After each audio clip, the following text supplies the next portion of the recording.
design. I blatantly decline your remedy. Don't box me in, don't, or I'll leave. I'd rather be a dreamer, I'd rather be free, I'd rather be a leader, I'd rather be a queen, I'd rather be a singer in a trashy cover band. I'd rather be a closer, I'd rather be clean, I'd rather be a poser in a magazine. I'd rather be pretty much anything else than your machine.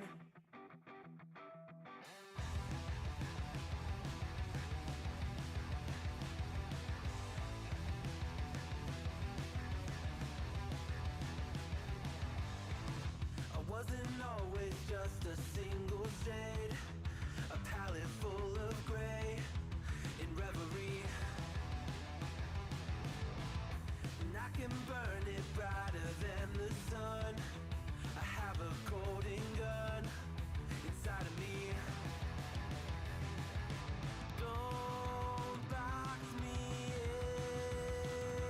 in, don't, or I'll leave. I'd rather be a dreamer, I'd rather be free, I'd rather be a leader, I'd rather be a queen, I'd rather be a singer in a trashy cover band. I'd rather be a closer, I'd rather be clean, I'd rather be a poser in a magazine. I'd rather be pretty much anything else. And if I fall behind, ignoring all the signs, if I lose the fight, I still rage against the night. Don't box I'd rather be a dreamer, I'd rather be free, I'd rather be a leader, I'd rather be a queen, I'd rather be a singer in a trashy cover band. I'd rather be a closer, I'd rather be clean, I'd rather be a poser in a magazine. I'd rather be pretty much anything else than your machine.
Welcome to the Wednesday stream. I hope everyone's having an awesome Wednesday. Welcome, everybody. welcome. How's everybody doing? Ooh, I stopped it just in time, too. Look at that. Blue Brother, welcome. Heat, how's it going? Currently facing some problems with my headphones. Will be here shortly. Thank you. Appreciate it. Michael Hassler, happy hump day. Mike. Guess what day it is? Guess what day it is?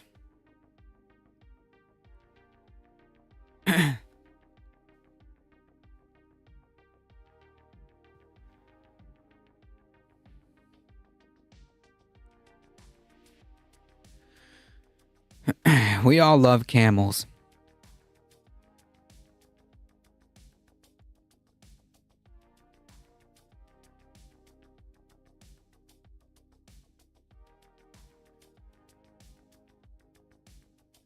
You know, this is running a little weird. Not gonna lie. Not gonna lie, this is running a little weird.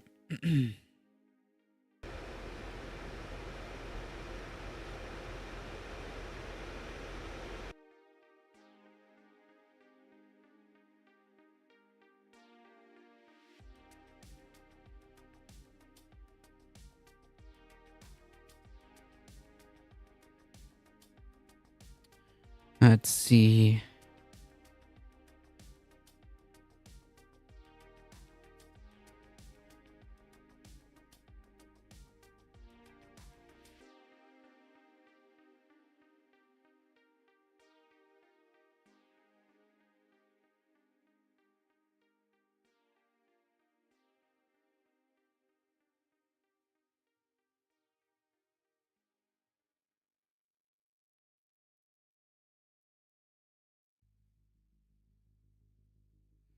I love the mini tree.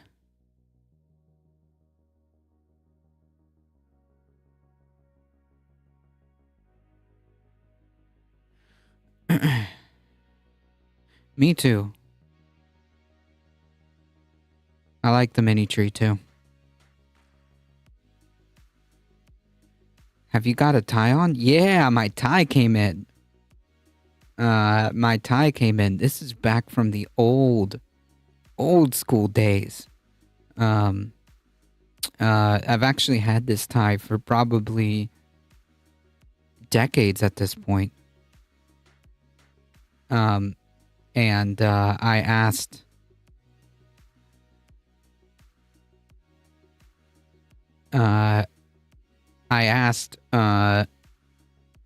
my parents if they could bring it there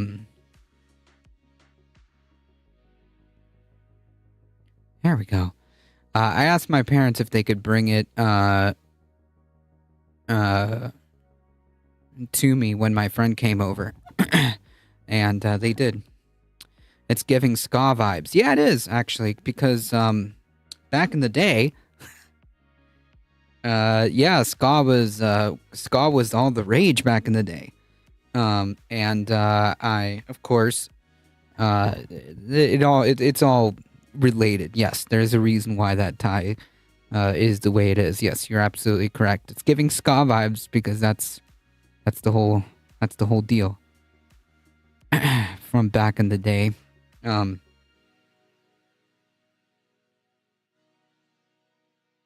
It's still pretty intact. For being a tie that's it's seen a bit of years. So, yeah. But I've just taken the opportunity to spice things up while being able to use it under my t-shirt.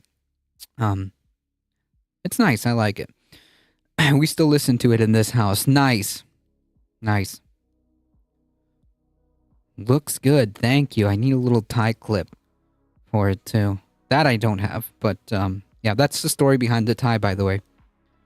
There is some significant personal story behind it.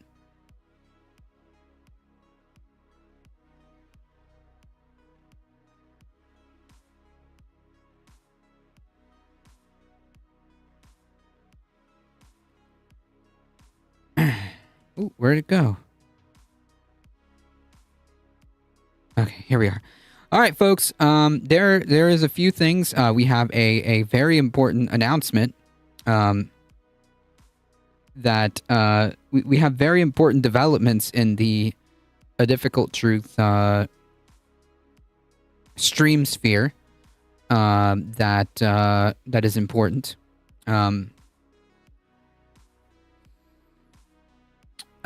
Next Wednesday, so exactly a week from now, we will be having a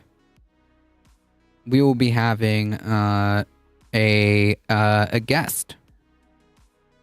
I've been thinking about changing things up a little bit.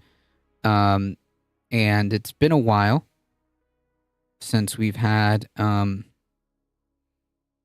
a guest on the show. But this is developing news. Next Wednesday about 6 p.m. Who it be? It will be the Beckosphere. She will be joining us back on the channel to talk about climate news. And more importantly, not just climate news, but taking the small W's where we can and giving us a little bit of the lowdown as to what's going on. So yeah, there's gonna be a few more instances of these type of things happening. I think we've spoken Heat as well. So it's gonna be like a little bit of a way to freshen things up on the stream and have conversations with more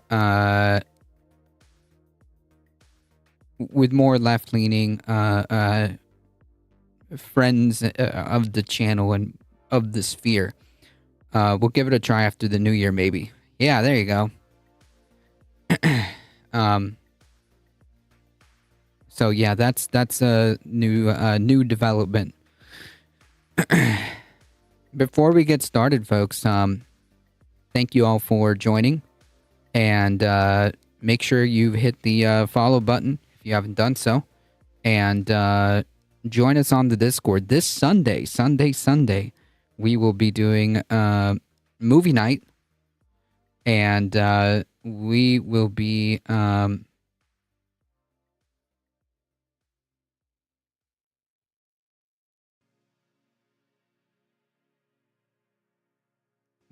doing Good Night and Good Luck about 6 p.m. on Sunday.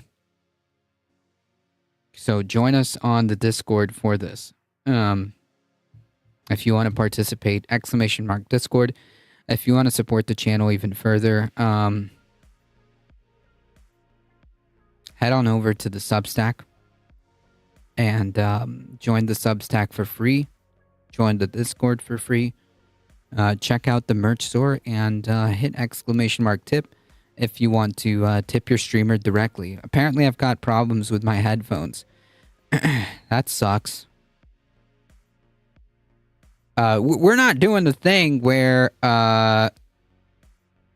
it's only coming out of one headphone, right? Everything is okay?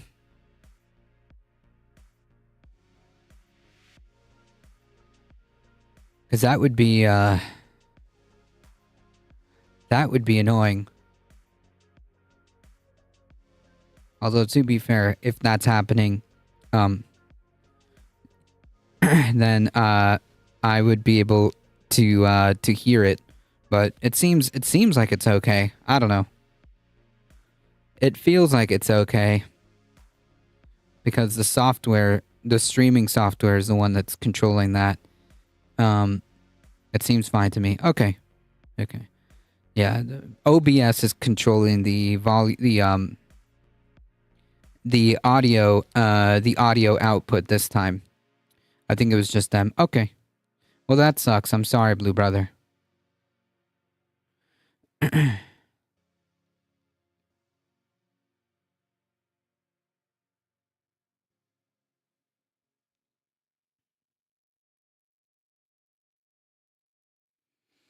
OBS is sick. I like it. So many buttons. Yeah, nowadays, the new OBS has a lot of bells and whistles that even I don't know what they do.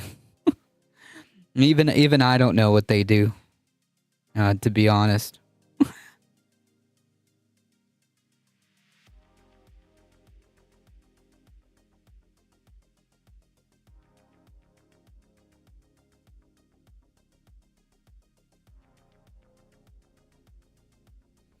I just back away quietly from most of the menus.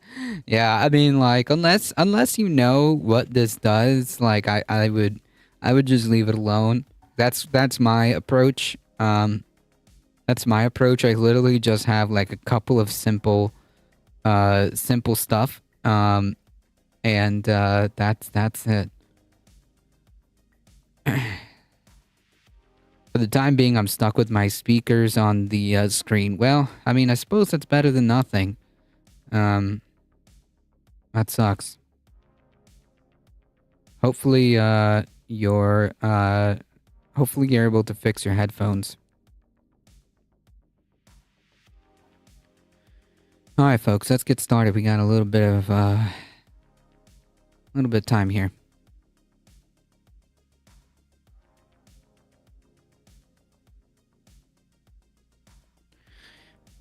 So, if I'm correct, this video is about the COP, or as I like to call them, COPE. Hey, this is your PSA to drink water. It's a pretty good PSA. I haven't drank that much water today. So I've been covering climate summits, which are called COPs, Conference of the Parties. There's actually several different types of COPs, but like one of the most well-known ones are the climate conferences. This year's annual International Climate Summit, COP29, has been universally considered a failure, to the surprise of 0 people following the press around it. Which, it was a failure last year too, let's be clear. But first, Yeah, and going back to like COP26, right? I mean, like, man, I think it was COP26 was when I think it was reported that there was the delegation of the fossil fuel industry was bigger than the delegations of any country. And like, yeah, I mean, that pretty much tells you, that pretty much tells you everything that you need to know. So, yeah, what a joke indeed. was the news that Azerbaijan, another oil country, just like Saudi Arabia, would lead the annual climate summit. And then it was announced that there were going to be no women in the event planning committee, which has like 28 people in it. And then after backlash, then some women got added to it. And then right before the conference, the BBC and Global Witness tricked COP29's chief, who is the country's deputy minister of energy, to have a meeting with them, posing as a potential investor for Azerbaijan's state oil and gas company. They had done Amazing. that in COP28 Oh, with amazing. the Saudi Arabia chief. So it's hilarious that he also took the bait and was recorded making deals in favor of fossil fuels. Like, they Phenomenal. are shameless. Speaking of Saudi Arabia, they and other fossil fuel countries continue to make backdoor deals selling their fossil fuels during the conference. Also, at the start of the conference, the COP29 chief called fossil fuels a gift from God. All of this, on top of the fact that the historically largest global emitter, the United States, just elected a climate denier. Haven't heard. They don't ever talk about the Yeah, things are going great. Perhaps it's all performative. Yeah, it is. I mean, like that. It's a freaking joke, man. It's wild. It's wild. environment anymore. You know why? Mike, you say, don't talk about it now. No, it's one of the great scams of all time. You know why they don't talk about it? Because people aren't buying it anymore. And this conference was it was doomed to fail. So I'm not going to make a video this year talking about everything that happened in this conference, because here are the things that are the only takeaways.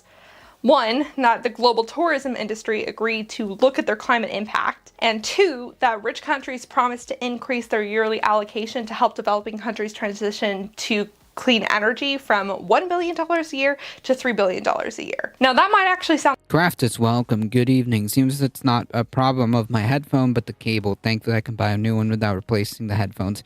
Nice. That's probably the best outcome. like a really big deal. But they only scrounged up the $100 billion a year like 2 years late of that original promise. So they've only done it like twice. And experts say that developing countries really need closer to $1 trillion a year to transition fast enough to avoid the worst impacts of climate change. And there's also more news, or like more things about it that kind of dampen that news that I will get into in this video. Needless to say, developing countries found this news like disappointingly minuscule. So at this point, can a COP succeed? That's what I want to focus on for this video. Not what happened for COP29, but can a COP succeed? Because more and more experts are calling for major reform to the Global Climate Change Conference so they can actually make progress in the future. Because we need it. Brace for impact. Yeah, I think... Hey y'all, it's Becky here from the Beckosphere, where we talk about the climate crisis. Yeah, so I no doubt about it. There needs to be some serious reforms about how we go about this, because like otherwise, like it is a joke, and like we can't really count on this incoming administration to do anything worth a damn. So basically, it's kind of like left up to the. It's left up to the rest of the planet to just kind of coalesce and do whatever they can on their end, because like I have no I have no like hope that this administration is going to do anything positive in that issue. Crisis and clean energy transition. If those sound like interesting and important topics to you, hit the subscribe button below and ring the bell so you don't miss every time I post. Thank you to all the new folks that joined from the last video. I appreciate that you also felt the need to have some good climate news amidst, you know, the election results. So I'm glad I wasn't alone in that. This video is brought to you by Splash. Splash is a children's book series. Currently, there are 3 books in the series written by Sandy Hogue, who is my mother. And it's kind of a weird sponsorship because she doesn't know I'm doing this. But if you guys have any kids that are between the age of 8 and 12 in your life that are passionate about scientific discovery and the ocean, definitely check out these book series. They would make a great gift for the holiday season. That's pretty cool. I didn't know that. Nice. Copernicus program showed this year that we had the hottest summer with 0.7 Celsius more than 2023, which is hottest pre-industrial, which was the hottest year pre-industrials. Yeah, I believe that. I mean, like we just keep breaking records. So yeah, that's cool. I will check that out. This book series is about 2 families that travel up the West Coast exploring different elements having to do with marine conservation and ocean science in general. And it stars like the kids in the families, specifically the main kid, who her nickname is Splash. I love these books. I think my mom has done a fantastic job with it. She does her own illustrations in the books, and then has a professional do like the front covers, which I think are beautiful. And they even have some terminology and games and stuff in the back to help kids better understand the concepts in the book. If you have any interest in Please Your name is Heat. You're literally the problem to the climate change. check out the link in the description below to buy the first book in the series. Now, let's go ahead and dive into how experts recommend that the Global Climate Summit should be reformed if there is any chance of it being productive again. Let's first talk about the sheer size of the event. COP29 was the second most attended climate conference in its history, with 83,000 attendees. The largest was last year's conference in Saudi Arabia at 85,000 attendees. That's an insane number of people compared with the 30,000 that attended the 2015 COP15 in Paris. You know, the climate conference where the Paris Climate Accord was signed. Yeah, here's a question. How many of those people are climate scientists? And how many climate scientists got to speak in front of the world government, right? The world governments.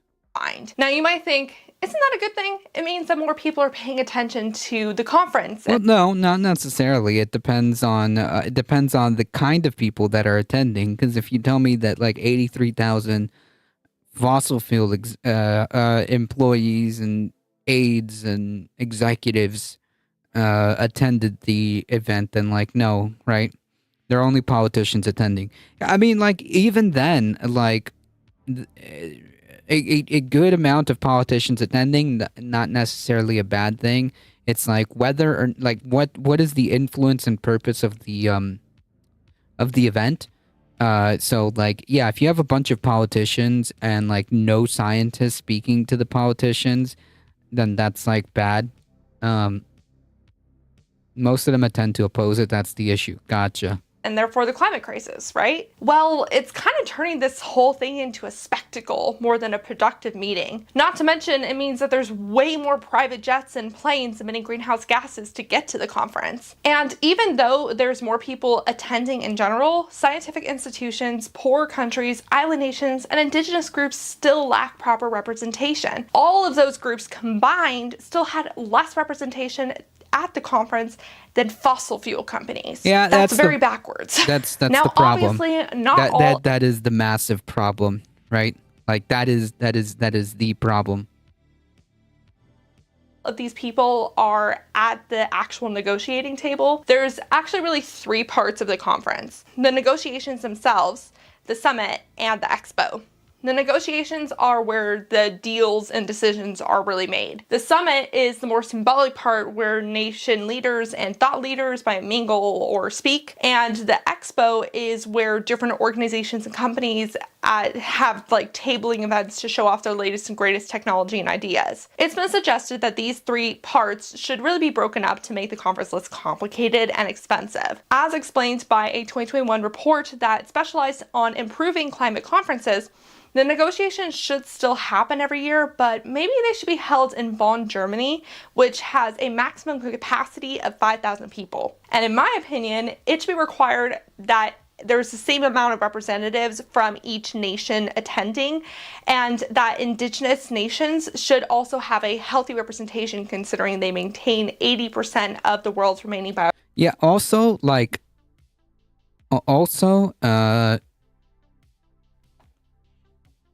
explain to me why a single fossil fuel representative needs to be there. Like, a single one. Like, what exactly would their purpose be in a climate conference when they're like the number one biggest reason why we're in the mess that we're in? Fox guarding the hen house kind of deal. I truly believe in nuclear energy. It's the safest and least polluting for the environment. I wish I could participate more, but I got these audio issues. Nah, you're good. And now we found out that we can make batteries from nuclear waste that are safe and not emit radiation since we can encase it in diamonds. Yeah, I mean, like, I wouldn't be 100% opposed to nuclear. Like, I think the only problem that I have is how fast can we get nuclear plants up?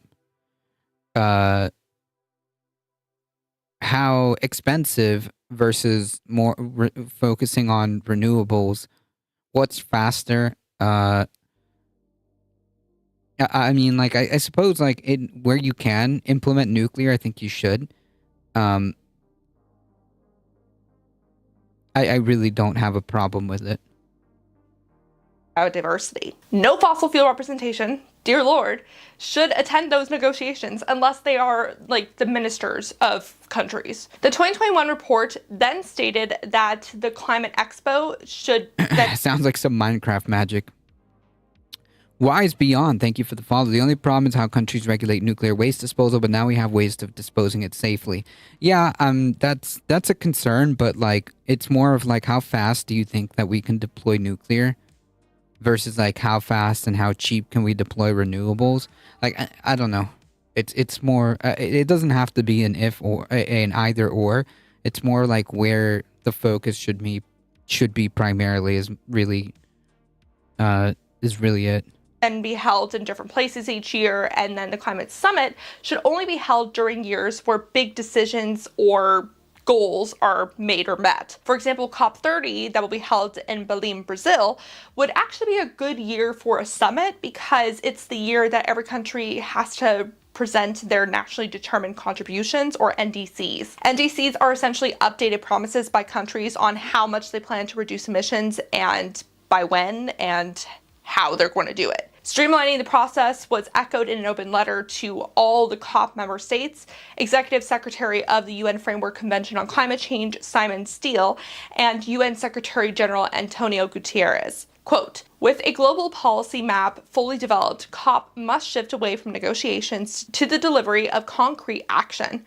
COP meetings must be transformed into smaller, more frequent, solution-driven meetings where countries report on progress, are held accountable in line with the latest science, and discuss important solutions for finance, technology, and equity. This work must be supplemented by the benchmarking of national progress using the UN GAP reports. How big is a micronuclear thingy-mabobber? How much is that? Like, is it like a plant? Like, can it do the same amount as a plant, like a big plant? Approach will accelerate action and allow for timely adjustments based on emerging scientific findings and changing global circumstances. The letter was penned by many former leaders, including the former holders of the positions that I mentioned before that Simon Steele and Antonio Guterres now hold. And it was also signed by many climate experts, including one of the most famous climate scientists, Dr. Katharine Hayhoe, and the author of the 2021 report that I mentioned, Benito Moller, the managing director of Oxford Climate Policy at the University of Oxford. The letter gives 7 recommendations on how the conferences can be improved, starting with creating more stringent requirements to which countries can host the climate conference. Straight up, if they do not support the transition away from fossil fuels, they should not be allowed to host the conference. I think that makes sense, don't you? Yeah, like, again, I don't understand why you would allow a majority fossil fuel country to be like a host, right? I'm all for exploring options of energy, but a bunch of basically monkeys being in charge of nuclear reactions just makes me uneasy. Oh man. Also, it depends. Also, it depends. Like, are we gonna have like this hyper privatized version of nuclear energy, or because like I'm also not comfortable if it's just gonna be like a bunch of private corporations who are in charge of this, because like then your concerns are much more upfront, if that makes sense. It does less, but it costs less to construct them and also less time. You need to build them, or you build many in the same place as a solar panel farm. It would provide the energy for a big town. Gotcha. Hip hop, hooray! Welcome, Dan Anonymously. As I said yesterday, energy should only be regulated by the government. Yeah, I mean, like, if that's the case, then, like, fine. But, like, you know, this is the United States after all. So if it's going to be like a situation where you have like private companies controlling this, then yeah, I would feel a lot less comfortable for the reasons Heat mentioned. Bobster, welcome. Otherwise, I think it would be fine, honestly. I would not mind. Finally, it seems I fixed it. I didn't think I would. Well, hooray. Recommendation number 2 is the streamlining one that I already kind of mentioned. Recommendation 3 is to improve implementation and accountability by increasing and improving the mechanisms designed to hold countries accountable. The Paris Climate Accord is unfortunately non-binding, and Yeah, I think that's a big one. Having treaties is one thing, but like you need to have treaties that are enforceable. Otherwise, like it kind of just doesn't matter, right? Like if you have all these beautiful treaties and accords and whatever you want to call them, but like nobody can enforce them or nobody can force you to do anything, then it kind of doesn't exist, right? Like for all intents and purposes, the Paris Accords like don't exist because we don't have to abide by them. Not really. Not really. Under Trump, I'm pretty sure that one of the first things that he would like to do as far as energy is to get us out of that. So yeah.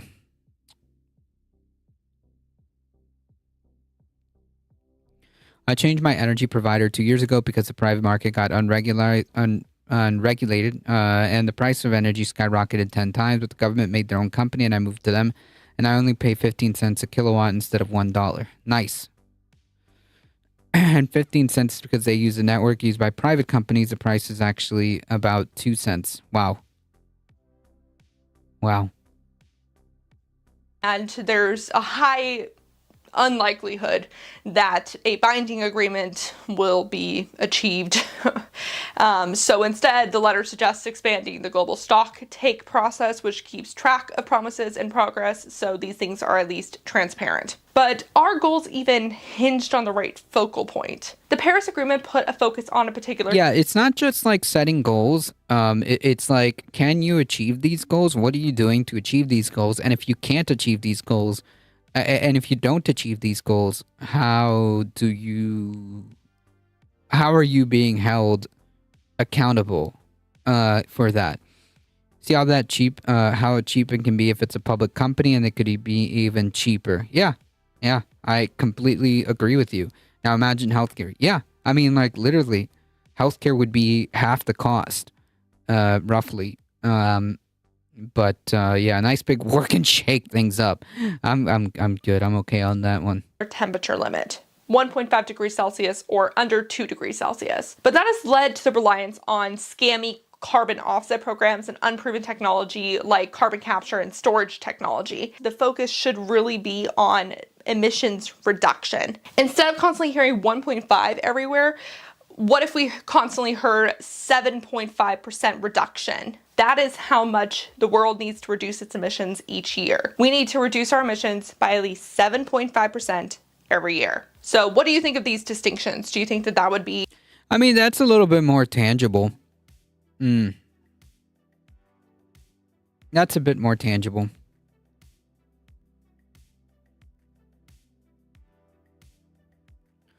Would you mind filling me in about your current topic? I kind of missed the last hour due to my issues. No problem. It's just basically talking about the conference of parties, or what is it?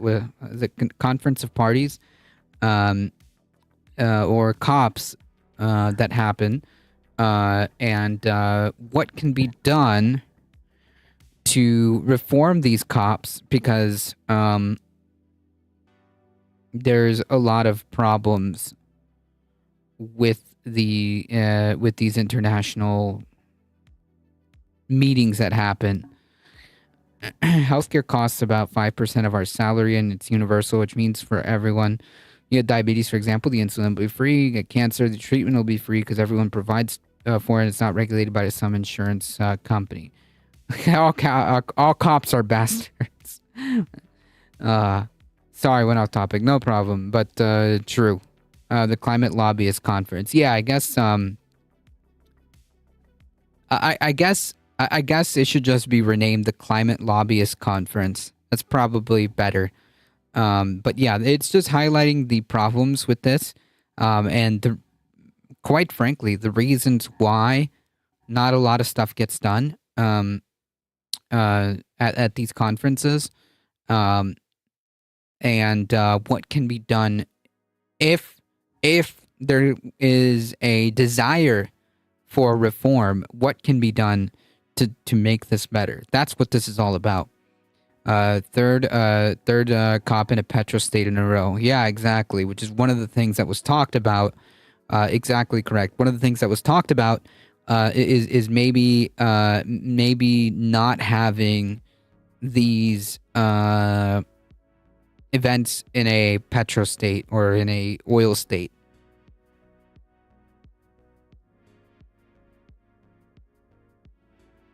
Easy, ban lobbying. Yeah, easy peasy.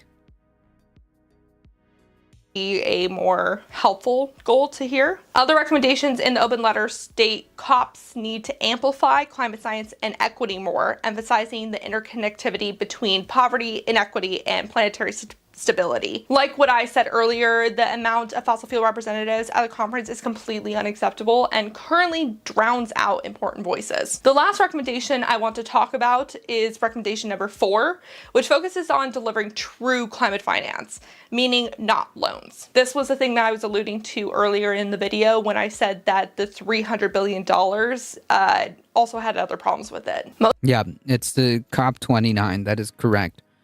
But that would inconvenience oil lobbyists. A country that has lobbying is by definition a corporate state. Welcome to America! Most of the money provided to developing countries to transition to clean energy and prepare for a more turbulent climate future is in the form of interest-bearing loans from international banks, plunging already in-debt countries into further debt to their colonizing nations usually. So it seems like those that praise the annual promise going up from 100 billion to 300 billion don't understand that fact. Besides the fact that the $300 billion isn't even enough. I know that most of it will probably be in the form of loans, which is completely unacceptable. Quote, "We need standardized definitions and criteria for what qualifies as climate finance, along with common reporting frameworks and tracking mechanisms to verify climate financing flows. All of these measures are critical for rebuilding trust and accountability and for mobilizing the necessary resources." I completely agree. These are going to be hard guidelines for wealthy countries to swallow. In the US, Congress hasn't even allowed us to really provide a proper share of the $100 billion like one time. But upping the guidelines is better than continuing with business as usual, and I hope that is something the UN and the UNFCCC recognizes too. I do worry that it will likely not be the case though, because during a recent hearing in front of the International Court of Justice, which is currently deciding, though non-binding, but deciding what responsibility different state actors have to reduce emissions. The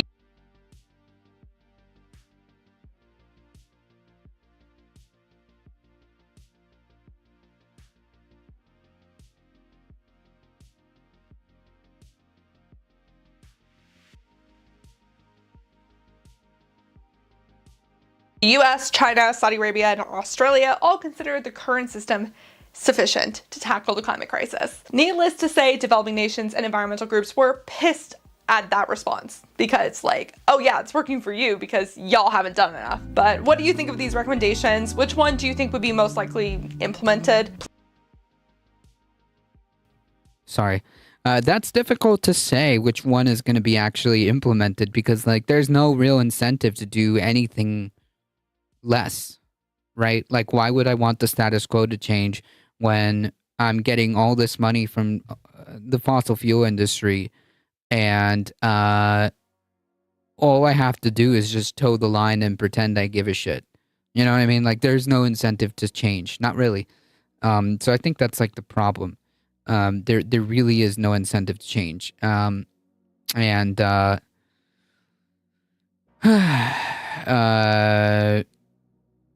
So yeah.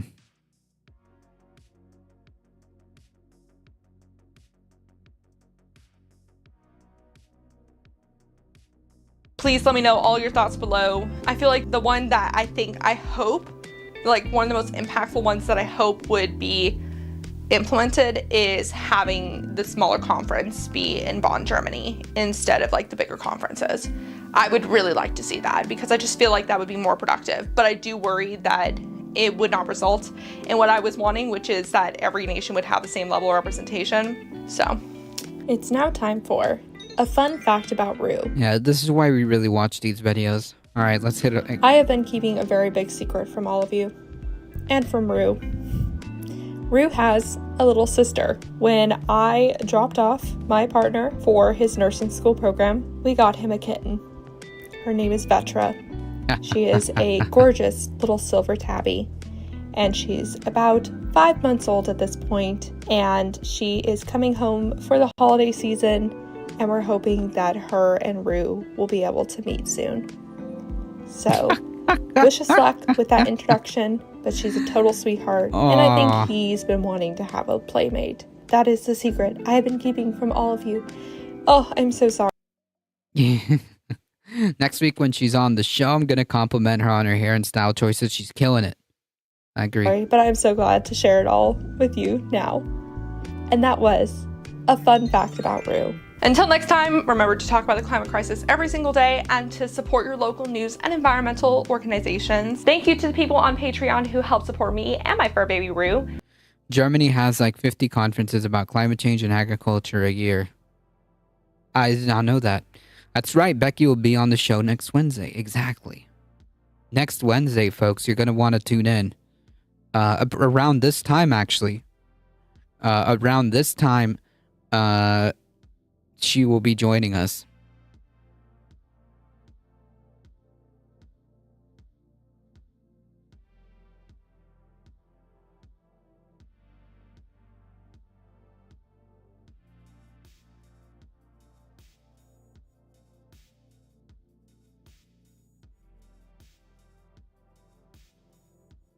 We demand more cat videos. Well, maybe her, maybe her fur baby will be on, will join us on camera. Rue is usually around. Rue is usually around. All right, folks, we're going to speed run through some of these. Great day for America. Trump lauds Chris Wray resigning as FBI director. FBI director Chris Wray told employees at an internal town hall on Wednesday today that he's resigning. He is stepping down at the end of this current administration. After weeks of careful thought, I've decided that the mob boss has told me that I need to move or be moved. I'm sorry. I decided for the right thing for the bureau is to for me to serve until the end of my current administration in January and then step down. My goal is to keep focusing on our mission, the indispensable work that you're doing on behalf of the American people every day. In my view, this is the best way to avoid dragging the bureau deeper into the fray while reinforcing the values and principles that are so important to how we do our work. Whatever, bro. Rule of law, what? And they run when the sun comes up. It's Germany that imposed to the EU nations less polluting ways of energy. Huh, the more you know. It should go without saying, but I'll say it anyways. This is not easy for me. I love this place and I love our mission and I love our people, but my focus is and always has been on us and what's doing right for the FBI. Which is, of course, resigning and acquiescing to the mob boss. Gotcha. So Christopher Wray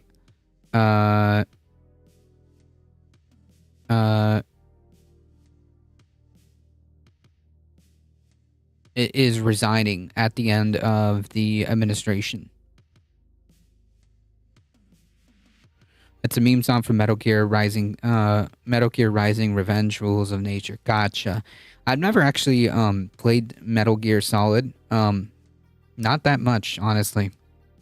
The most I know about Metal Gear Solid is playing Super Smash Bros. It's a game where Trump got us saying "Make America Great Again."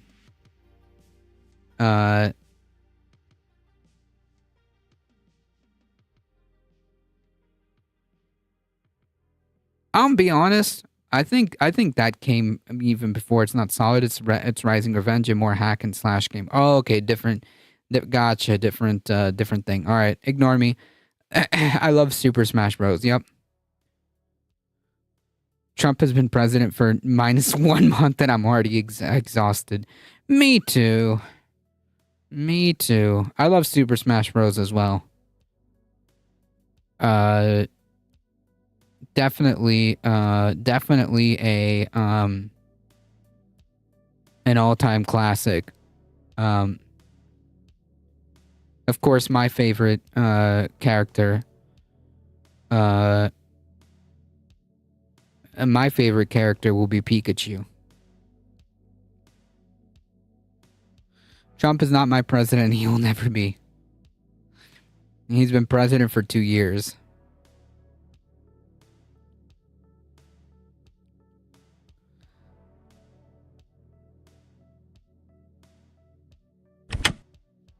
When he first came, he went on a surf lesson with other members, and unfortunately, just a basic surf lesson, he was in bed for about a week. Luigi Mangioni's real manifesto has been released online. Now, I put manifesto in quotes because it is more of a note or a blog post than a manifesto. And I say real because there was a fake one floating around for some reason. I'm not sure why you would write a fake manifesto for somebody else, but whether it was AI or a person wrote that was around. But here's a real one. I'm going to read through it all. I'm also going to get to how CNN reacted to it, which I found a little interesting, as well as more context around what was happening in Luigi Mangioni's life prior to doing what he did, including a couple of clips from close friends. So first, this is a clip of Luigi Mangione being transported from... Trump is not my president because I'm Canadian. Either way, do they got any proof of him related to the murder? Allegedly, they do. Allegedly they do.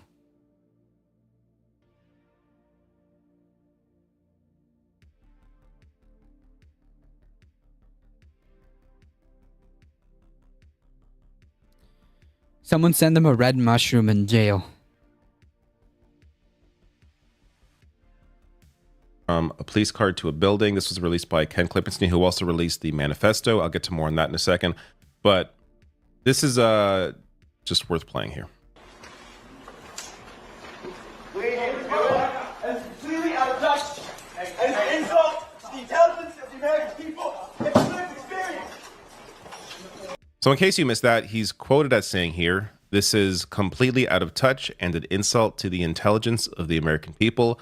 I think he also sounds like he goes on to say, and their lived experience. I assume he's talking about their experience with the healthcare industry. But here I'll lurk for now. Thank you. So it's Cheese Whiz, but still important. Is the so-called manifesto, again, shared by Ken Klippenstein. He is an independent journalist.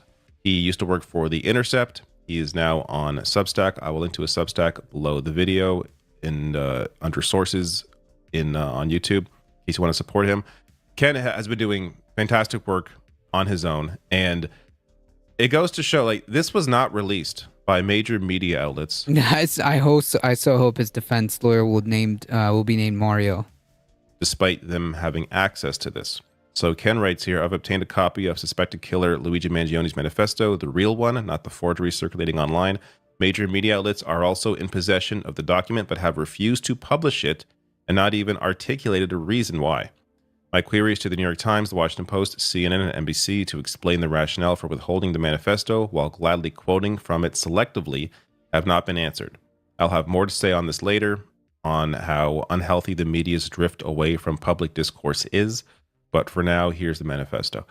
So I'll have more to say on this as well in a second, but here is what it says. Again, more of a blog post or a note, but he says to the feds, I'll keep this short, but I do respect what you do for our country. To save you a lengthy investigation, I state plainly that I wasn't working with anyone. This was fairly trivial, some elementary social engineering, basic CAD, a lot of patience.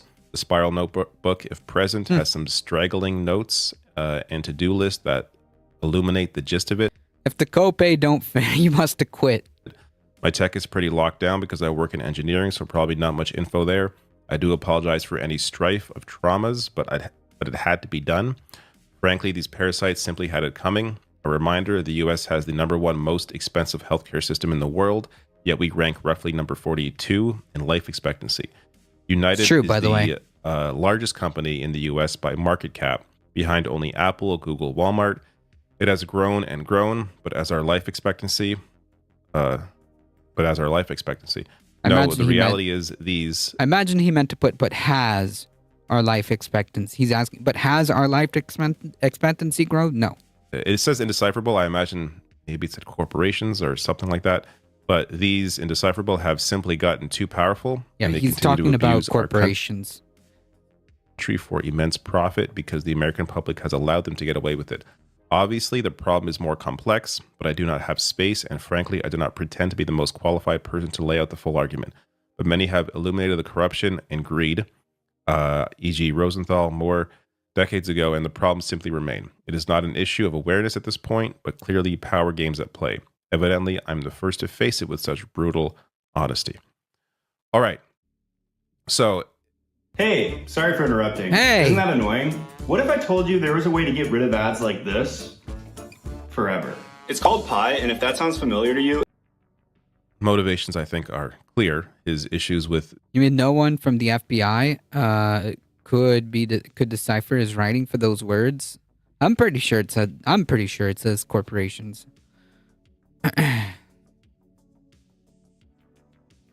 He had shit on his mind. Yeah, no kidding. Pie. Wait, I like pie. I frankly, I don't actually. I know this is a hot take. This is a hot food take, but not a big fan of pie or cake actually. Or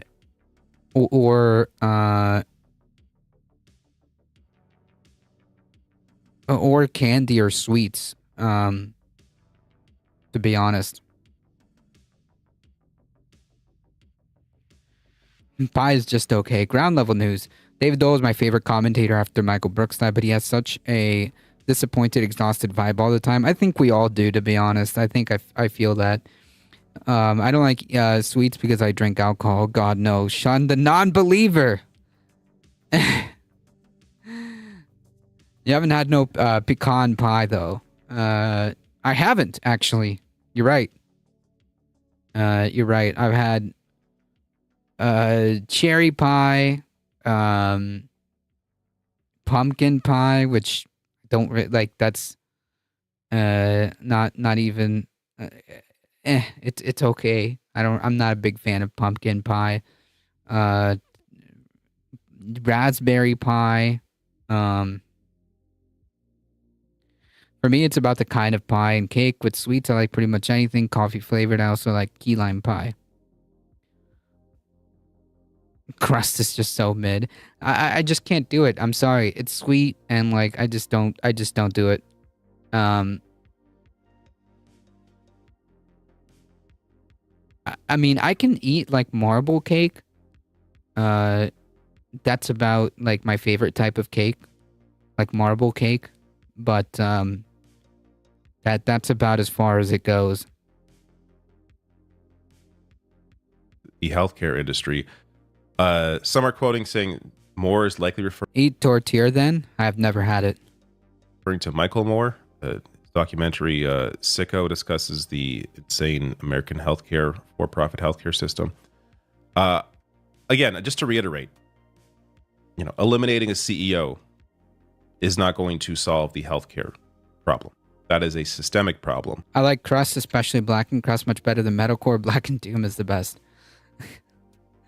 It's the season for amazing junk food, though. True.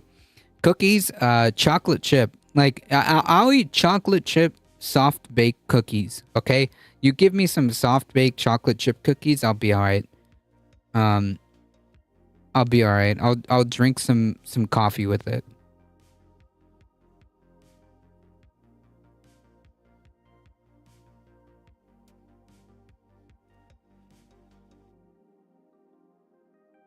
That needs to be solved through policy. And a big issue there is the amount of money I condemn hummus and murder, but free Mario.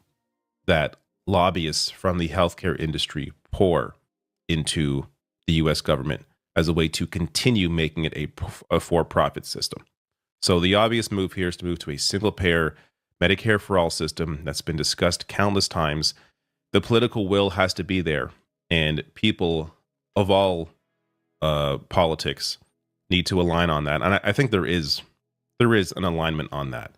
But there has to be a real movement towards that system. Otherwise, people are going to continue being screwed by a for-profit healthcare system.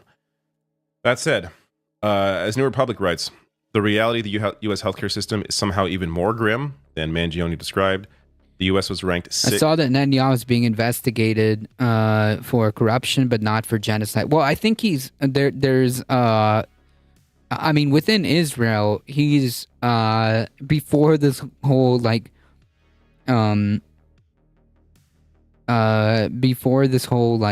genocide thing. He was in some hot water for corruption, and that's kind of why he's been incentivized to continue to do what he's been doing. However, I think the International Court, or the International something or other, has issued a arrest warrant for Netanyahu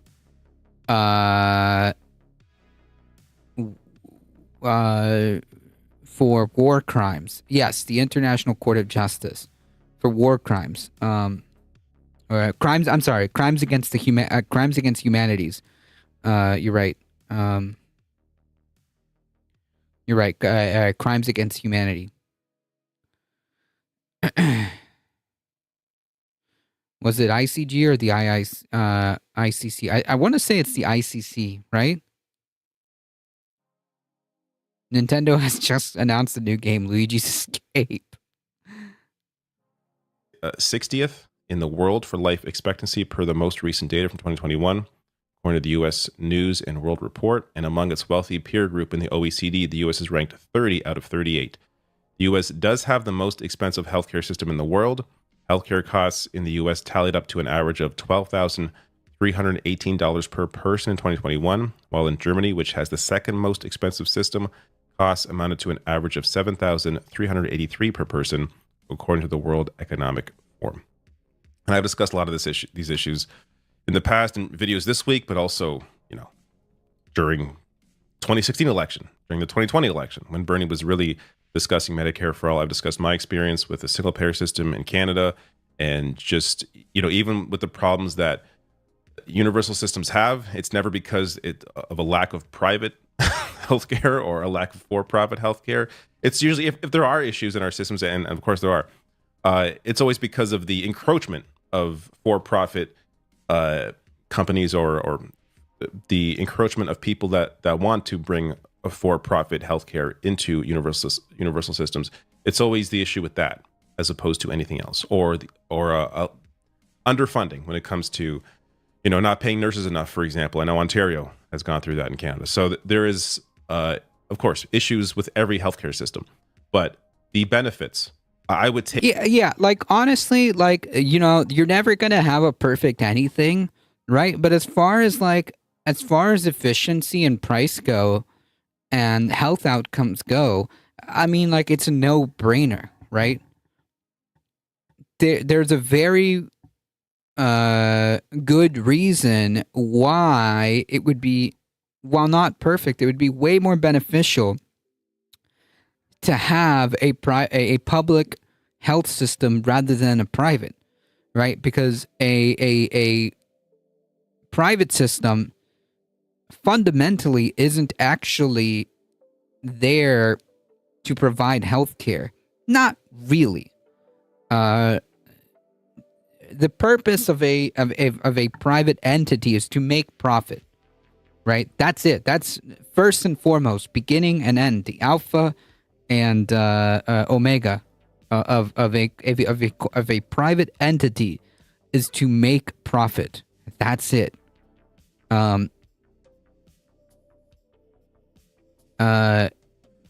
Whereas a public system, it would be a service, not really it's like the postal service, right? It would just be doing a public service. And in fact, it would be incentivized to do things to cut costs, like, for example, preventative care. And because everyone has this government service, the pool of people would be the entire country, which would bring down costs. It'd be difficult, or be more difficult for, say, drug companies, to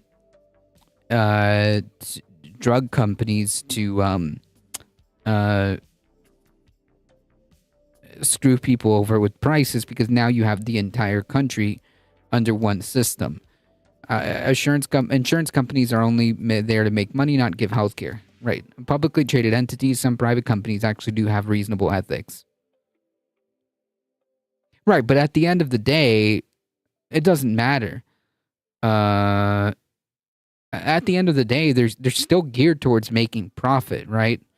Like, as a private entity, even as a private company, I'm not, I'm just speaking generally, like, on as like a broad sense of like how firms work.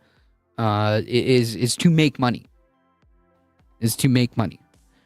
So I would then say I would not want that incentive system to be in charge of something like healthcare.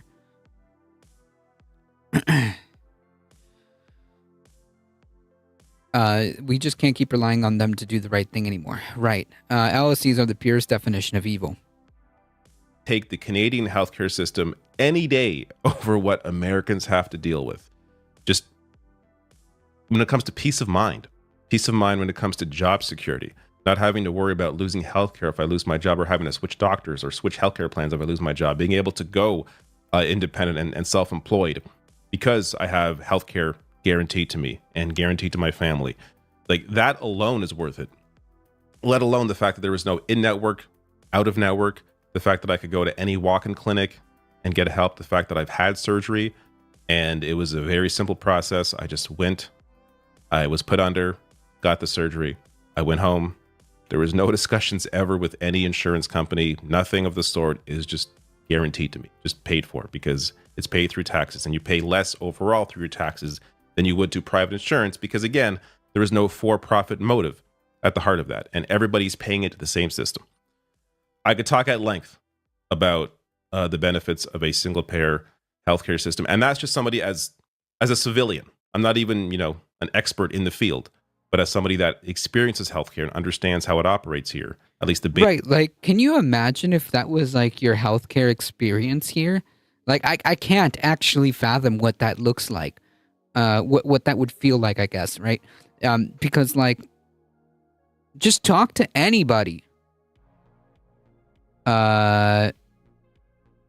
Just talk to anybody who's had an experience with the insurance industry, with the health insurance industry, and what it's like to act basically as a liaison between, say, your insurance company, your doctor, and the pharmacy, and what that entails, and how frustrating and convoluted it can get when you're just simply trying to get medication that your doctor prescribed.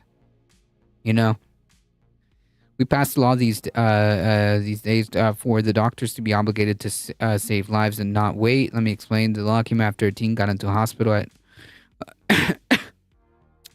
night. The doctor was alone. He said he can't have a surgery on him because he is not a pediatrician and was afraid of malpractice, so he called an ambulance from another town 80 miles away. The teenager died while waiting. The surgery was peritonitis, so it's something common and everyone knows how to do. Interesting. That's a pretty sad story. The Canadian healthcare system would be so much better if we didn't have to compete with specialty clinics, and if the education system wasn't so effing expensive. Basics of it. It is clearly a much better system than what Americans unfortunately have to deal with. Now, I want to share CNN's reaction to the manifesto. Again, as far as I know, so at least so far, or at least as of last night, they hadn't yet read the full manifesto. But this is the reaction that CNN had. Brianna, it's very disturbing, and those types of outbursts will certainly be evaluated by his defense team because that's just not normal. I mean, we've already had reports that he... Yeah, you know what's not normal? Upholding a system that literally makes money out of human suffering.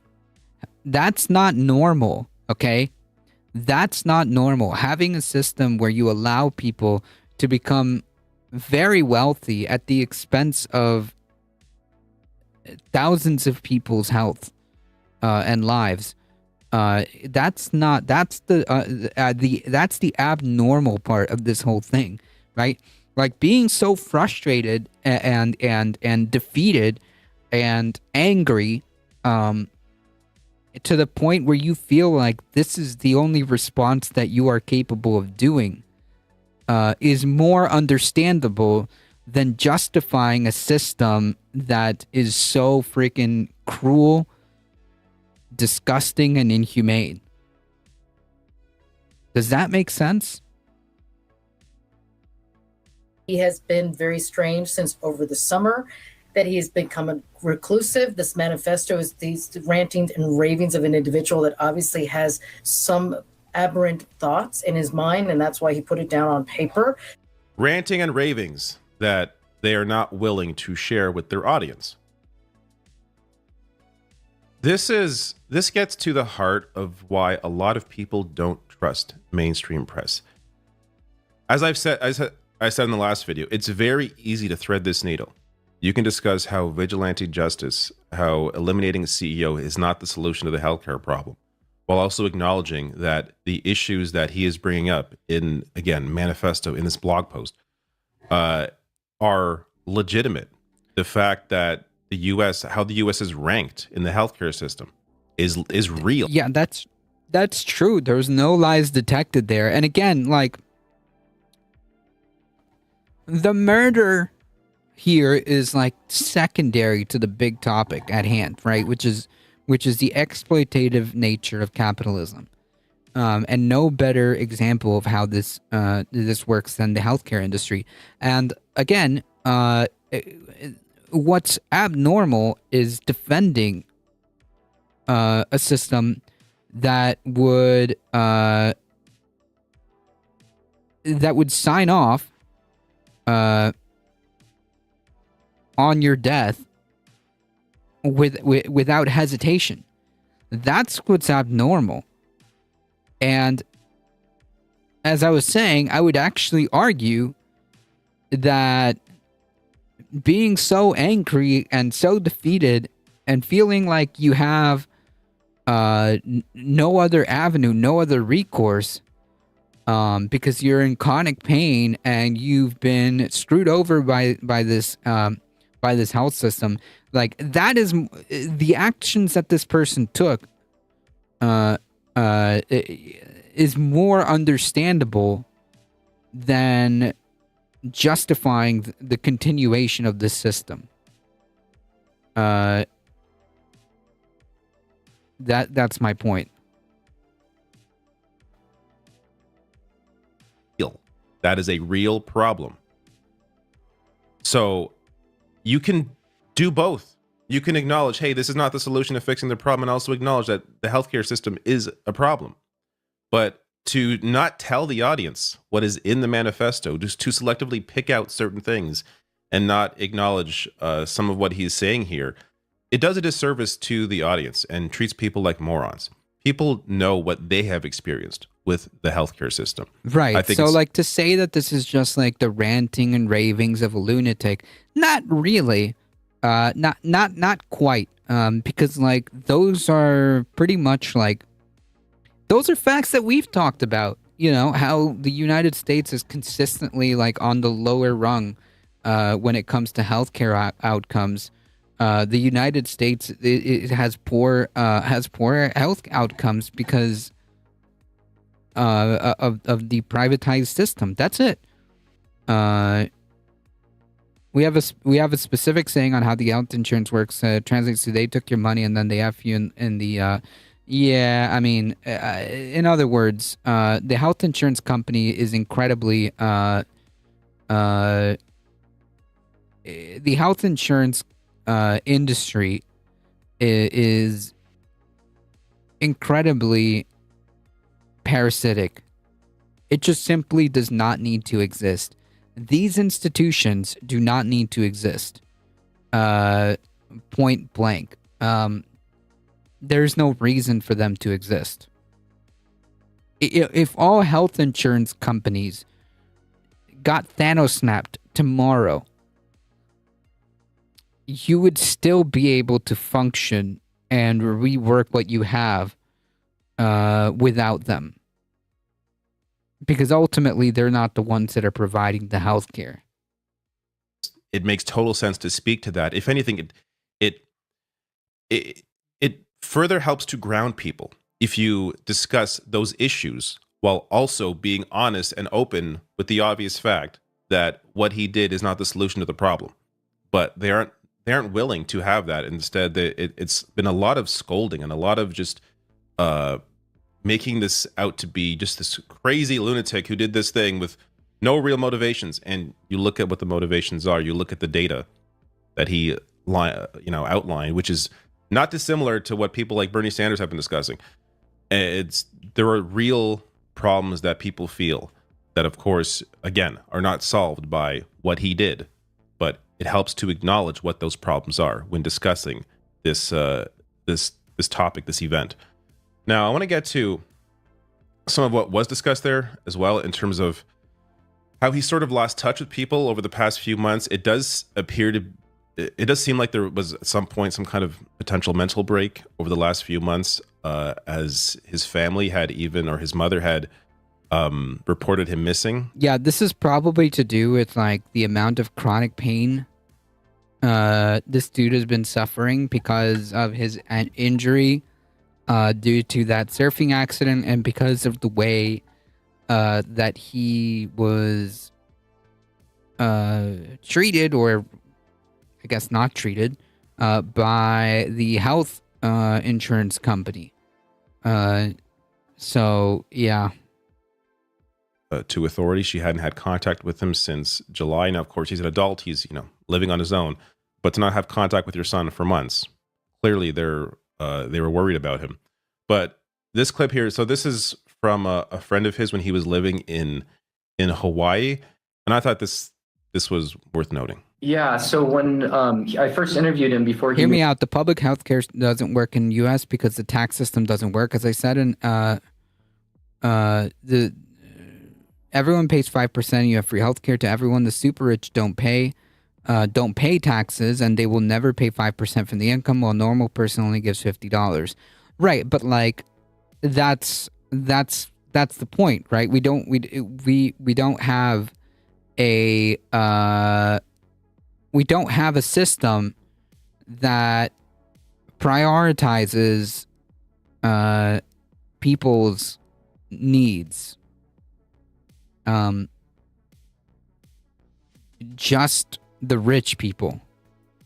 And so long as the capital class controls the show, it will remain that way. The system encourages the already rich. Right. Yes, the system is already exactly correct. The system is designed to protect the capital class because the capital class is the one that runs the show at this time. And that's that.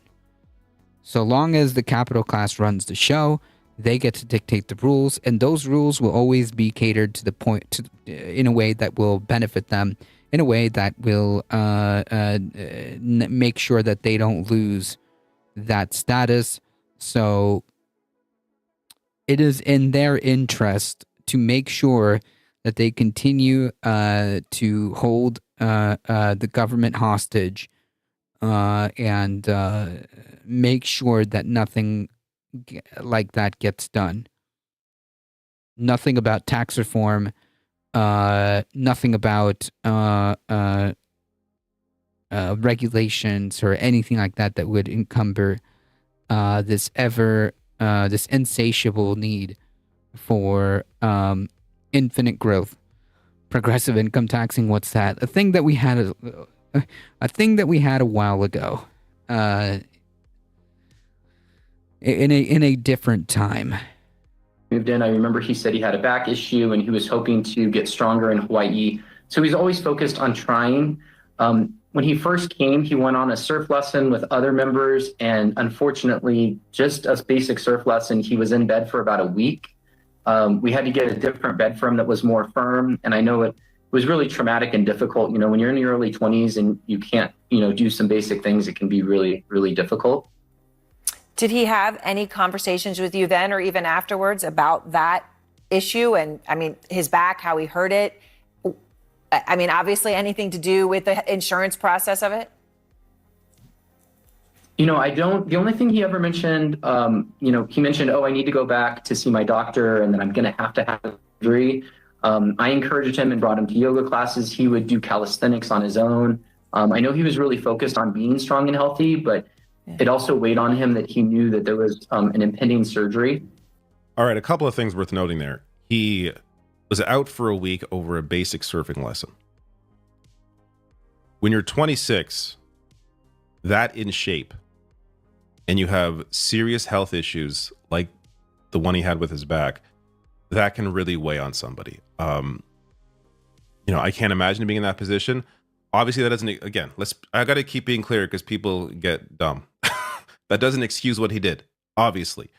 Thousands of people, millions of people go through serious, constant, health problems and don't lash out the way he did.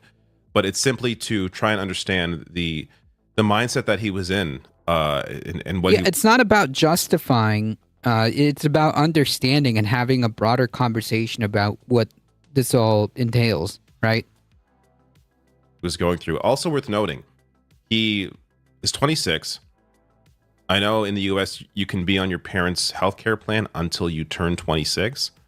Again, I'm not sure what his health insurance situation was, but he did end up getting the back surgery. There's the image on his Twitter profile banner that I showed in my initial video on Mangione. But there's also this from the LA Times. They write here, post from his since deleted Reddit account. The details matching Mangione's university, health condition, age, and college major indicate that the Reddit user suffered from... Craftus with a tier 1 sub. Thank you so much. I appreciate the support. He turned 26 and has to leave his health insurance, maybe. His parents' health insurance. Yeah, that makes sense.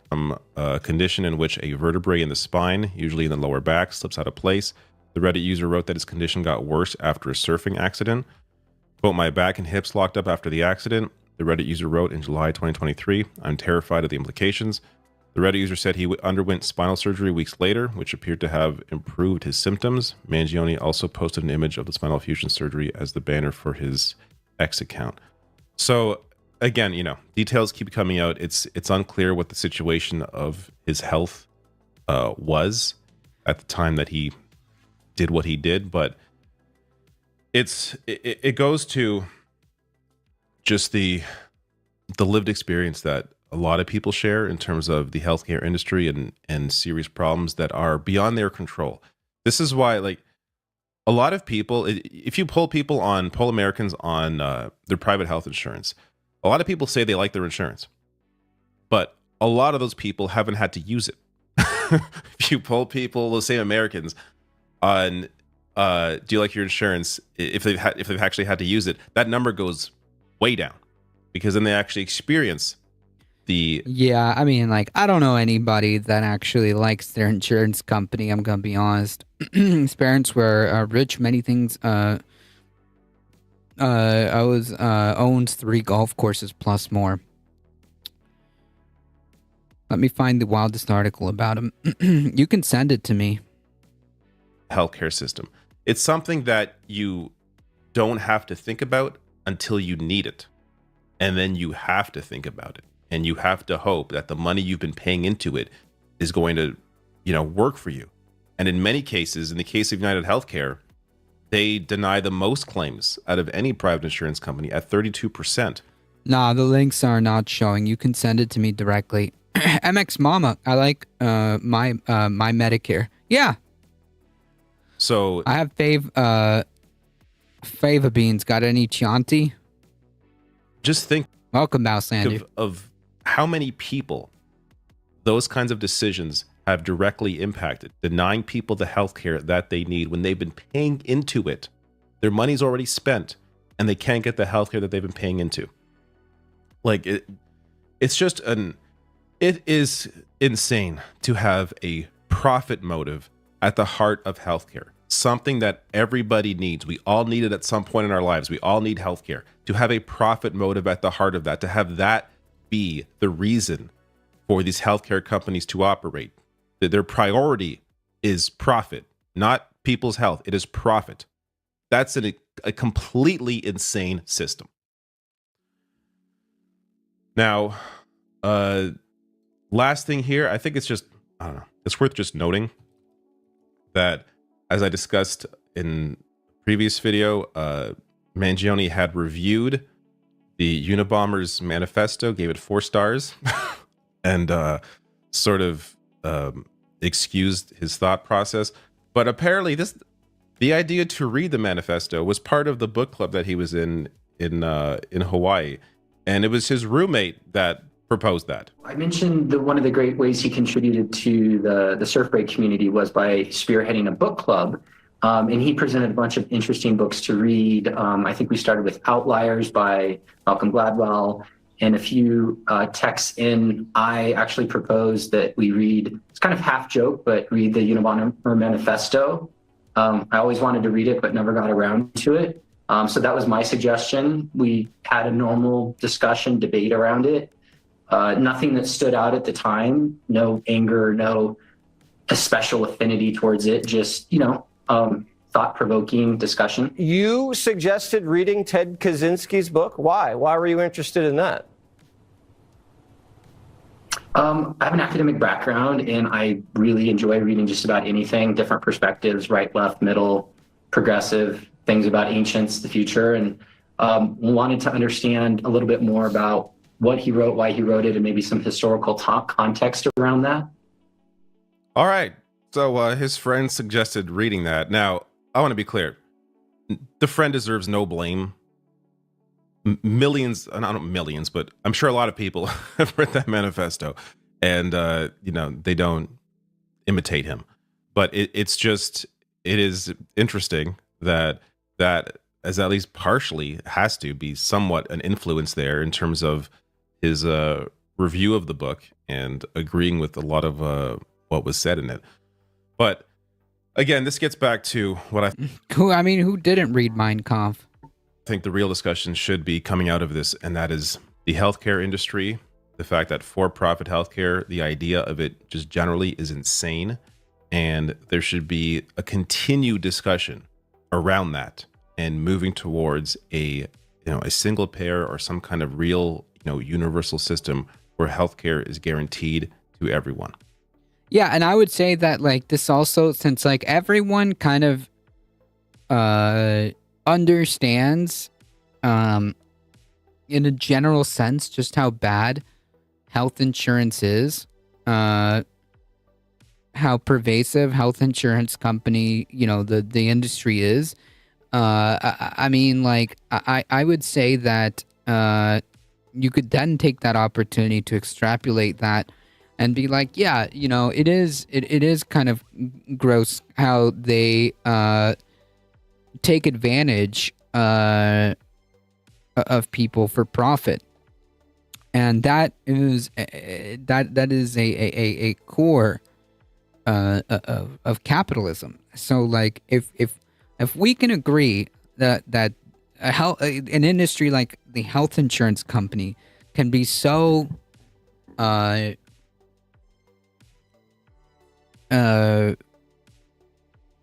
bad,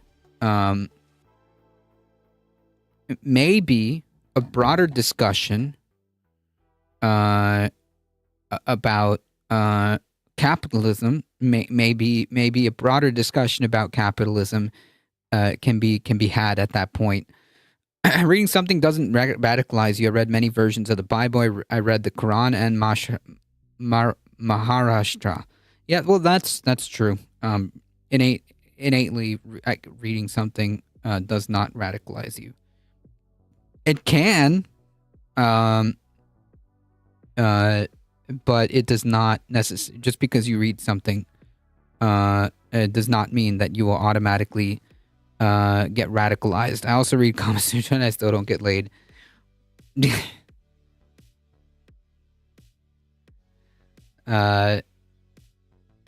Yeah, reading something inherently does not radicalize you automatically, but literature and media can radicalize you if you're already predisposed. Read Jefferson's Bible at 25 is pretty radical.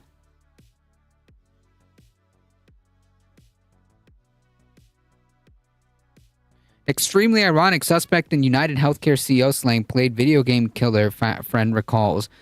A man who attended college with Luigi Mangione was a member and a member of the same Discord group, says he was shocked the news broke that he had been taken into custody.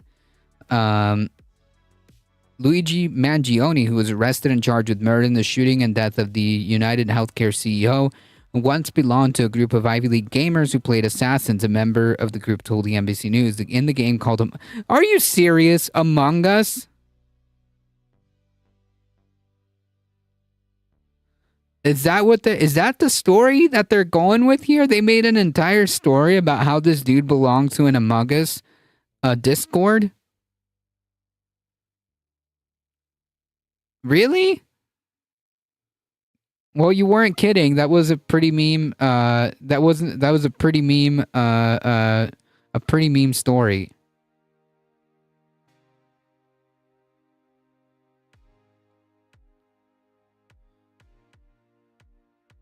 Really? That's it?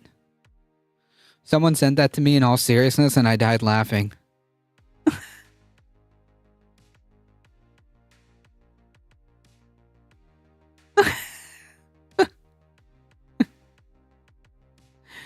Really? Oh my goodness. Well, I mean, I don't know if you've noticed, but if you look to your left,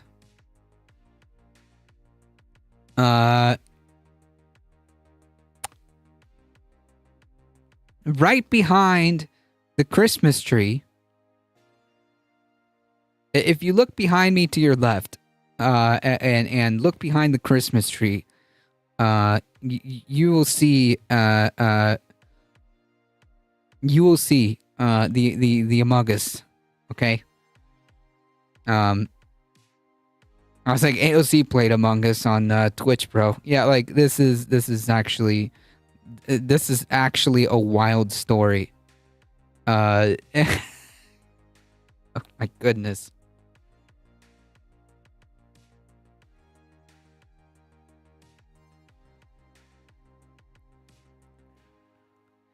So yeah, I mean, seriously, that's what we're going with. I can't believe that he played that there was an assassin game and I was part of a Discord and it's like, it's just Among Us. I can't hope to talk to the media saying that you fantasize about Among Us. Like, dude, seriously? Okay. Oh my goodness.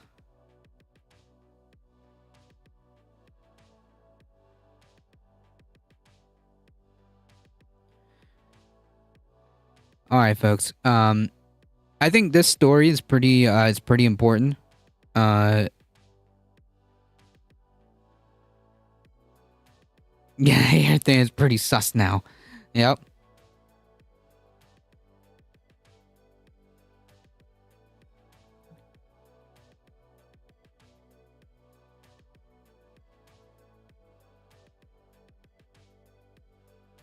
Let's see if I can play the sound.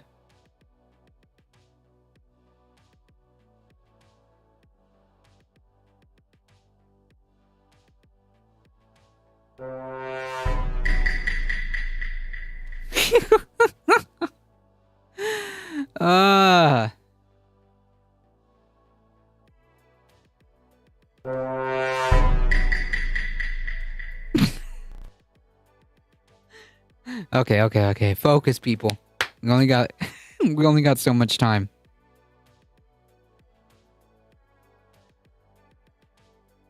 Also, I don't know those names. Okay, I'll tell you really quickly.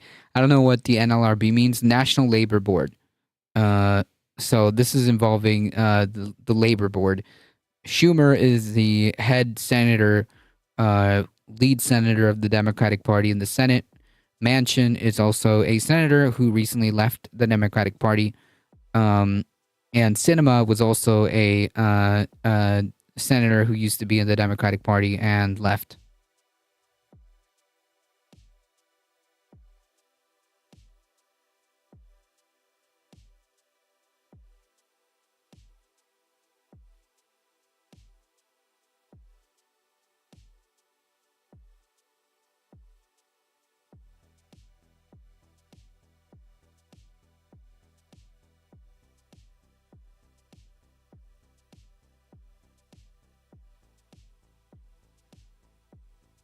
Why does their name sound like spices? Schumer torpedoed by one sounds like a house. Schumer torpedoed by Manchin and Sinema on crucial NLRB vote. Yeah, the usual suspects, folks. Senate Republicans defeated a last-minute effort by outgoing Majority Leader Schumer to ensure a Democratic majority on the NLRB, which is the National Labor Relations Board, for the first 2 years of the Trump presidency. It was a dramatic and consequential defeat for Schumer and the labor movement. Like, I mean, yeah, this is like, come on, man. Are you freaking serious? Schumer gambled that he had the votes without knowing how Senator Sinema and Manchin would vote on the nomination for Laura McFerrin. Both voted no on a crucial procedure vote that would clear the way for confirmation. Republicans had near perfect attendance on the roll call, with only Senator Roger Marshall, who had strong union ties, not voting. Democrats thought they could install McFerrin and the current House chair for another 5-year term. That would ensure Democrats had a 3-2 majority on the board, which helps referee disputes between employers of workers across the economy, from Amazon to Starbucks. It is deeply disappointing, a direct attack on working people, and incredibly troubling that this highly qualified nominee with a proven track record of protecting workers' rights did not have the votes. Yeah, I mean, like, whatever, man. You know, Manchin and Sinema should have been dealt with a while ago when they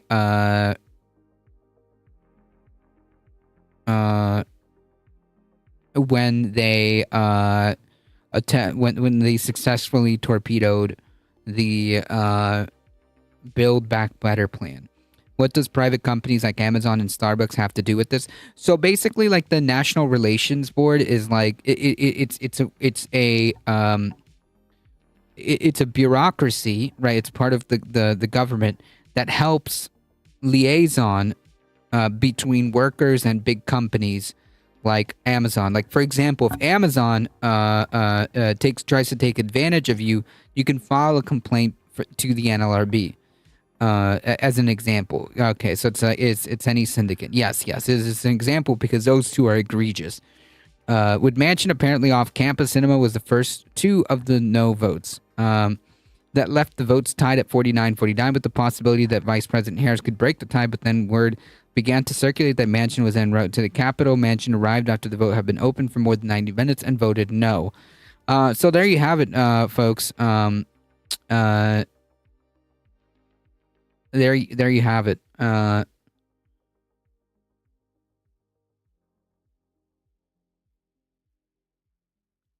They failed to maintain that majority on the NLRB, which is arguably like one of the rare good things that came out of the under the Biden administration, is that actually, like, the NLRB was actually pretty freaking decent in comparison. And that kind of got torpedoed by the 2 usual suspects. So that's cool. That's nice. So this Labor Party is trying to get workers more rights, or the companies exploit workers. I'm really confused. Oh, so, like, just to be clear, like, the party itself is not necessarily a Labor Party. Basically what happens is that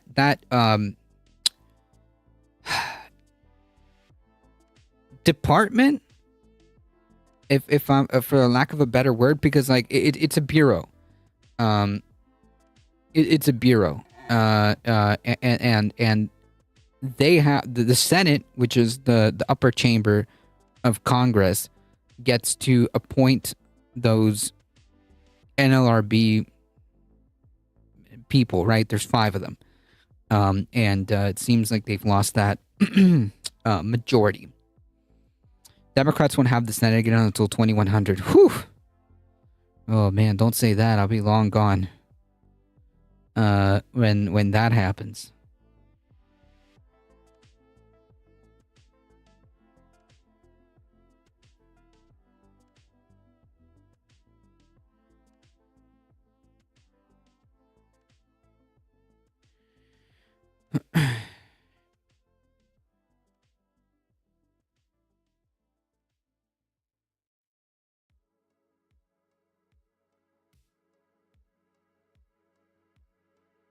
In 2021, Jeep launched a new car. It's a classic Jeep model, With the Jeep Wagoneer, you can do better. reimagined for the 21st century. It was supposed to represent the future of this beloved brand. But the Wagoneer didn't exactly live up to the hype. It took about I'm be honest, 5 hours for me to discover the I'm be honest, I kind of don't like the Wagoneer, the new one. first problem with it. Jeeps are changing, and customers are starting to notice. Worst decision of my life. Terrible purchase. Now, this is why you never buy a Wagoneer. Look at this huge water leak.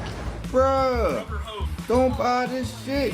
What Jeep in the world is worth $115,000? And they say that's a sale. You can go in and look in the showroom and say, hey, this is a beautiful car. But I know, like, hey, we probably sent out a lot of garbage because we refused to stop the line and fix certain things that needed to be addressed. So how did Jeep go from making iconic American cars to ones with mechanical issues fresh off the lot? The answer is bigger than just one car or even one brand. It's about a multi-billion-dollar company. The situation at Stellantis is, I think the technical term, a mess. And a business strategy that's turned out well for shareholders at the expense of almost everyone else.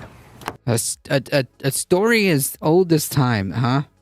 Why do Americans have an obsession with big cars? They're not built to be safe. Is it because of small people? I don't know, man. I don't know. I don't know. I really don't. Personally, I don't like big cars. Not a fan. Not a fan at all. I don't get it either. This is Matt, a longtime Jeep customer. We like being in the Jeep family.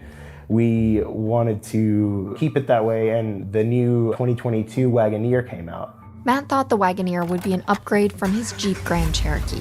But almost immediately, he found that wasn't the case. So we look at the older Grand Cherokee. This car is almost 12 years old, and it's made of steel. It's a steel stamped part. We move over to the newer Wagoneer here. Would you rather go on the road with a huge trucks and a tiny shoe, or an SUV? I mean, like, if it's like even like a small SUV, would be fine. Like, but I've driven the entirety of like 700 plus miles in my little Mazda hatchback, and yeah, it was fine. I made it. It doesn't matter the car. After 4 hours of sitting, you'll still need to stretch your bones. Made of plastic, the whole thing. Jeep has been building popular American cars since 1941. But in 2021, Jeep became part of a new global automaker. Big announcement in the auto industry tonight. The merger of FCA and Peugeot creates the world's 4th largest automaker, Stellantis. Stellantis is basically 3 semi-non-functioning national automakers combined into one. In North America, you have Chrysler, Dodge, Jeep. In Italy, you have Fiat. And then grafted onto that, we also have the French national automakers of Peugeot, Citroën. From the outside, the launch of the new Wagoneer looked like that of any other car. But it marked a critical turning point in how Jeep cars would now be made under Stellantis. So I've worked at Chrysler, Warren Stanley. Nice. I like my Ford Explorer. My husband and I share it to reduce carbon footprint. Nice. Camping. Fiat doesn't even start when it's 5 degrees outside. Oof. For 31 years. When Stellantis bought us, immediately I saw the difference. There was an immediate slash of funding. Money became the top priority. Stellantis CEO, Carlos Tavares. Carlos Tavares is an interesting character in the automotive world. He worked under a very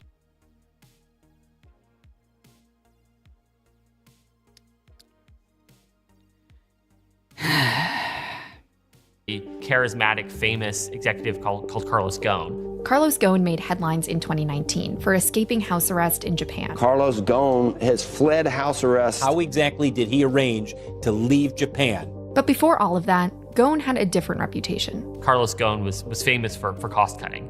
Tavares worked as Ghosn's second-in-command at the French car company Renault.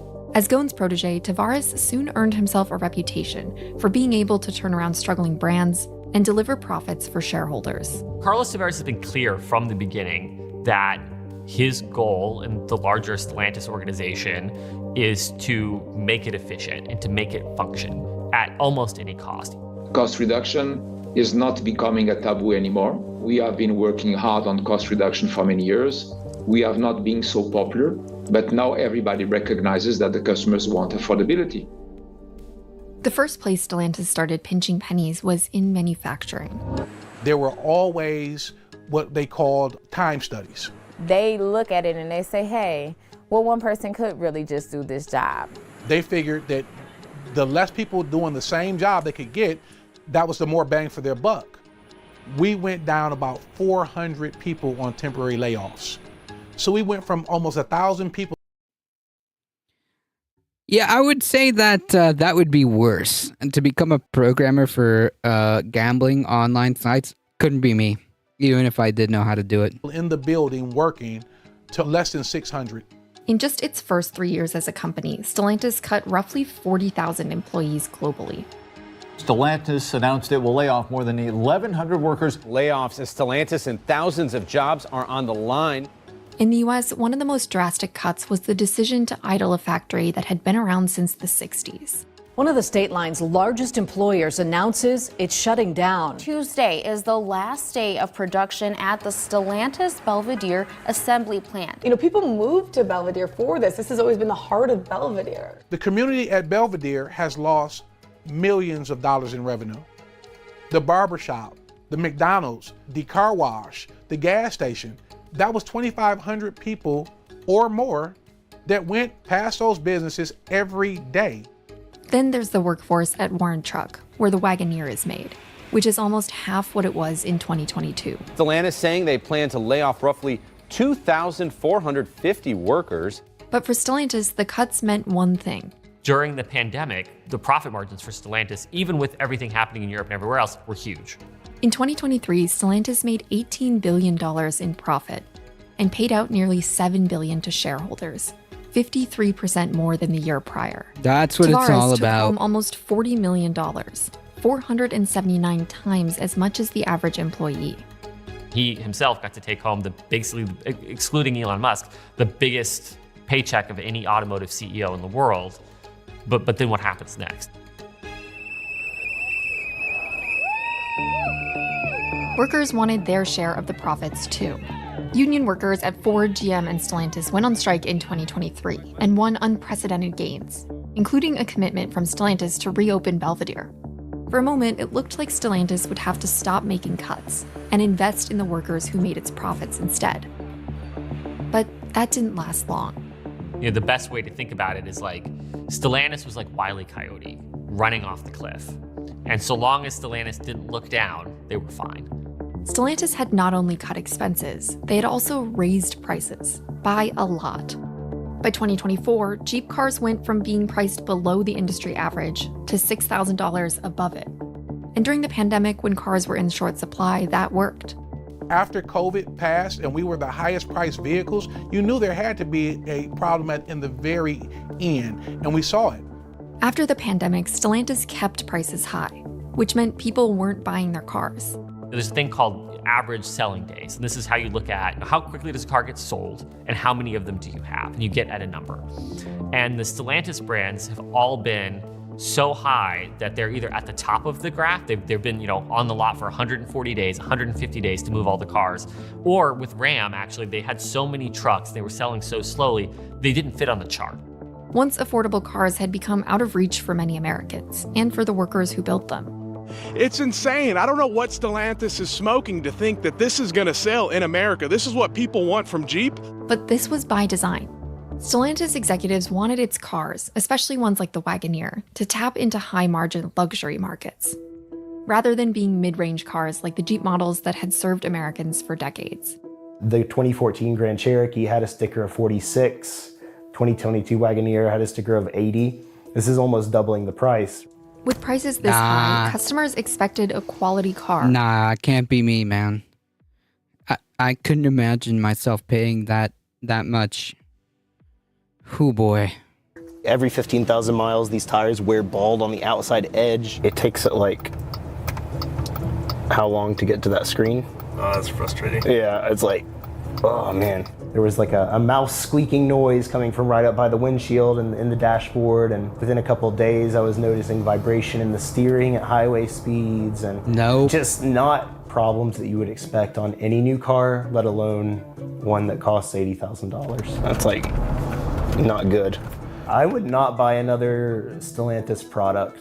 I think they've gotten to a point where they're marketing themselves as a premium option, and you can see that in the pricing. And maybe that would be okay if the product delivered on the promise. I don't think we have a standard of quality anymore. First of all, they're buying cheap. I had a Jeep. It was my Colorado Jeeping days. My the biggest mistake in car industry is by making everything a screen without buttons. Oh, I would say there's a little more to that. I mean, even my 2018. I don't have that many issues. Asterisk. That many issues. Cheaper materials. Some of the times our product does come out looking like it's been on the road for 7 years already. I just don't know what the management style is right now. We're not producing what we used to and how we used to produce. The relentless cost cutting that let Stellantis grow its profits was starting to backfire. And so I think it does make sense in a larger perspective to try to be efficient as a company. But if you're efficient at the sake of producing cars that people want when you are a car company, that isn't going to work long term. But rather than pull back on the cuts, Stellantis seems to be doubling down on this approach. So far, the company hasn't followed through on any of the $18 billion in investments it committed to make in Belvidere, blaming poor market conditions.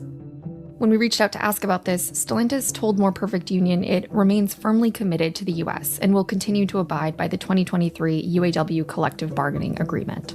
The promises about the Belvidere commitment have not come full circle at all. What the company is saying is that the climate is bad, sales are down, but we seem to be the only company like that. Isn't that peculiar? Looking at Ford and looking at General Motors, and they're not experiencing the same hardships we are, it is evident that it is something that we are not doing right. In fact, revenue is up for both GM and Ford. It's only Stellantis that's seen such a sharp decline. But despite the decline in revenue, the company still managed to pull off roughly $2 billion in stock buyback. That's about the only thing they're good at, huh? In 2016, our 2016 is starting to fail, probably looking for an upgrade. Meanwhile, Dacia Logan is taking over Europe. It's like a $12,000 car that looks better than any SUV city car, and the engine is also good. Nice. That's actually pretty freaking affordable. This year, all while slashing jobs in almost every area of the company. It's giving workers a sense that the worst is yet to come. Warren Truck laid off 1,200 people, up to 2,500 people coming up, to move a vehicle to Mexico. The vehicle wasn't discontinued. The vehicle didn't stop production. It just moved it. The same thing that looks like it's going to happen at JNAP with the Durango. It makes no sense, and it is taking good jobs overseas to look for the lower production rate. After months of rumors, Stellantis confirmed they're expanding production in Mexico. The United Auto Workers are worried it's a sign the company could be looking to move all production out of the US. What are we left to do? Who's going to advocate for Stellantis, GM, or Ford to employ people in the United States? Because that's what we need to work at. That's where we need to make sure we have a strong foothold. This is not the Motor City because we make planes. We make cars here, and we want to continue to do that. Trump campaigned on keeping auto manufacturing jobs in the US by raising tariffs on cars made abroad. Trump now says he plans to put a 25% tariff on all goods made in Mexico. The best thing President-elect could do for me is to stand on those election promises, the same as I would like for Stellantis to stand on those contractual promises and obligations, and to make sure the United States of America has a middle class, a UAW, a strong UAW front, and we all work.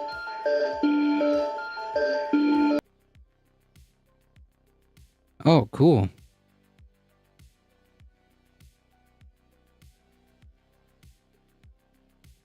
Yeah, even 5% is high.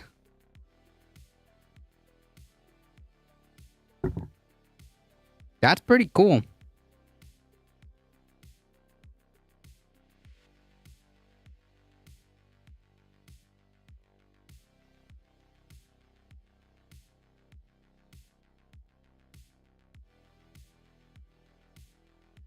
Very nice. Very, very nice.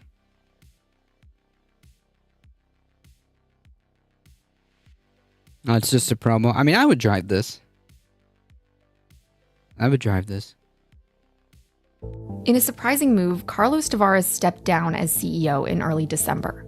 Stellantis cited different views as the reason for his departure. It could mean that executives are beginning to doubt the vision Tavares had for the company and are looking to take things in a new direction.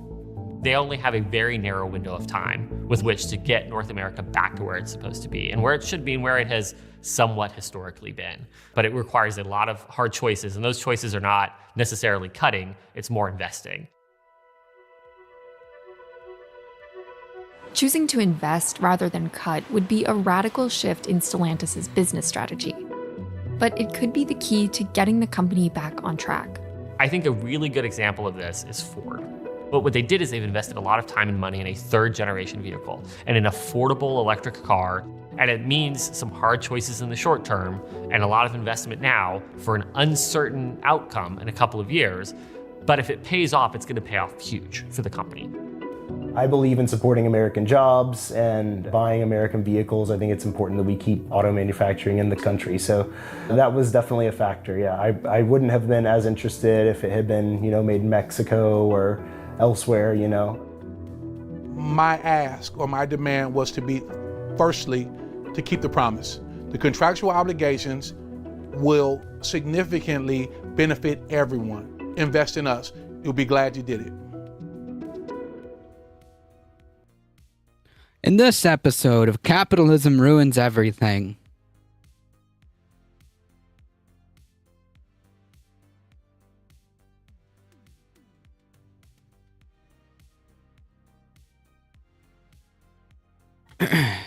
all right, folks, I got to get out of here. It's about just over 7 o'clock.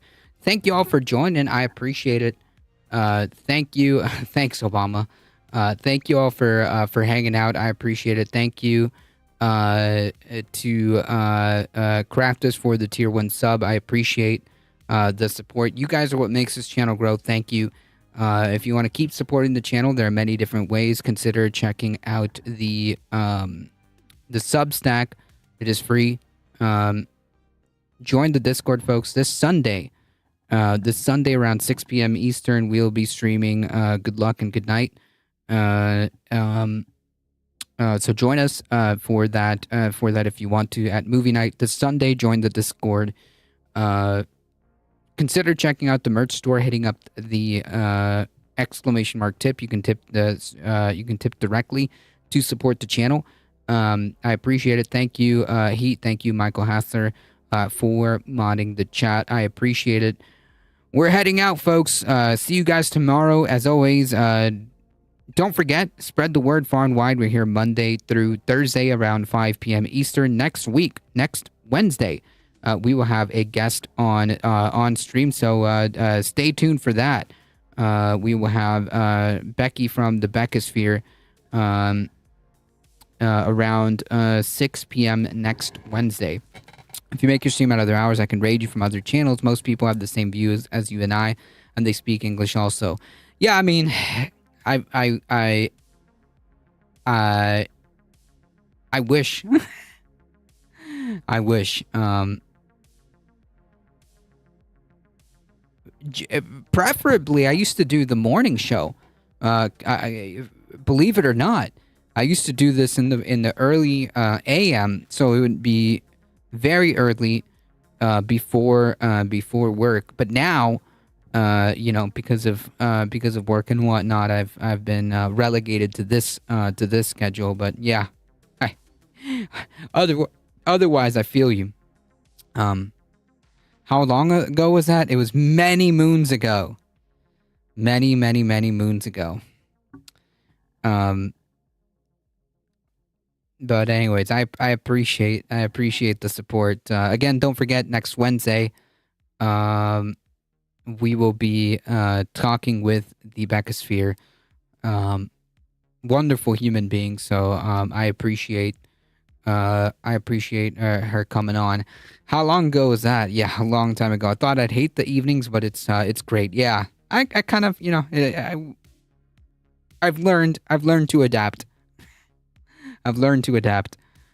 Thank you all. I appreciate it. Spread the word. We're far and wide. We'll be here tomorrow at 5 p.m. Eastern time. As always, folks, please stay safe.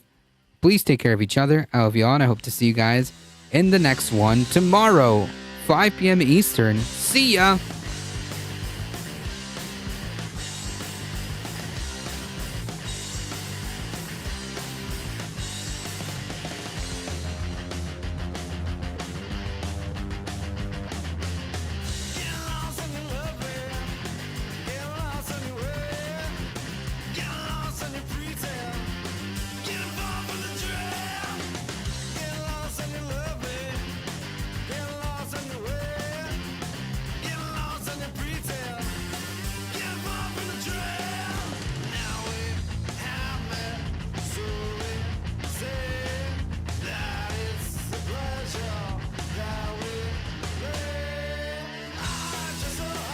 Time for a burger.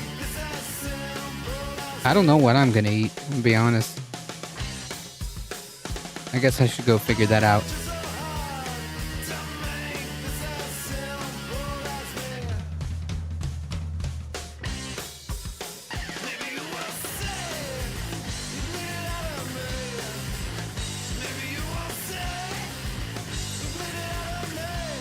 Not pie. Alright, folks. We're heading out in 5, 4, 3, 2, 1. Bye-bye.